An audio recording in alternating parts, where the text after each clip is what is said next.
जय श्री कृष्ण। राधे राधे। राधे सत्संग में सत्संग का रसपान करते सभी आत्मीजनों, श्री वल्लभ की प्रेरणा से प्रेरित होकर राधे सत्संग में आज हम 84 वैष्णव की वार्ता में अंबाला के नारायण दास कायस्थ की और बालबुद्ध ग्रंथ का दान कैसे हुआ उसके बारे में देखें। लेकिन उससे पूर्व अगर आपने राधे सत्संग चैनल को सब्सक्राइब न किया हो तो सब्सक्राइब कर लेना, जिससे आपको हर सत्संग की जानकारी मिल सके। तो प्रियजनों, जैसा कि हम जानते हैं कि 84 वैष्णव की वार्ता में 57वीं वार्ता अंबाला के नारायण दास कायस्थ की है। ये नारायण दास जवानी में ही जुए की लत में लग गए थे, सब कुछ जुए में हार चुके थे और देवादार हो गए थे। जब कर्ज भी चुका न सके तो लेनदार से बचने के लिए वो दक्षिण भारत भाग गए और वहां जाके थोड़ी बहुत पढ़ाई की और आजीविका के लिए उन्होंने वहां एक छोटी सी पाठशाला शुरू की। लेकिन ये नारायण दास बच्चों को बहुत कड़काई से पढ़ाते और कभी निर्दयता से मारते भी सही।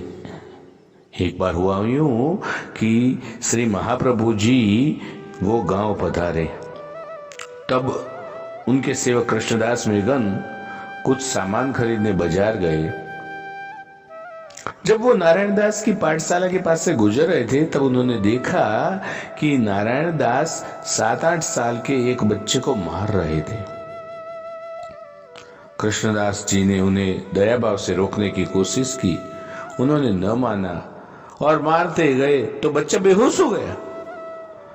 अब नारायण दास घबरा गए, उनको अपनी भूल का एहसास भी हो चुका और कृष्णदास जी को उन पर दया आई और उनको महाप्रभु जी के पास ले गए।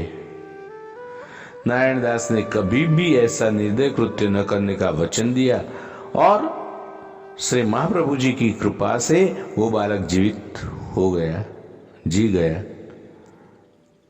नारायण दास के सर पर से जैसे संकट हट गया, वो महाप्रभु जी के सेवक बने। श्री महाप्रभु जी उनको लेकर आगे पधारे। यात्रा करते करते वे द्वारका पधारे और आप श्री ने नारायण दास को आज्ञा करी, आप अब अपने घर लौट जाओ। और आप श्री ने विशेष आज्ञा की कि आप घर पर अकेले हो तो पूरा सेवा प्रकार शक्य न होगा, तो मैं आपको एक गद्य मंत्र लिख के पधरा देता हूं, आप रोज रसोई करके उनको ही भोग धर देना। नारायण दास ने विनती की, कृपानाथ आप श्री की आज्ञा सर आंखों पर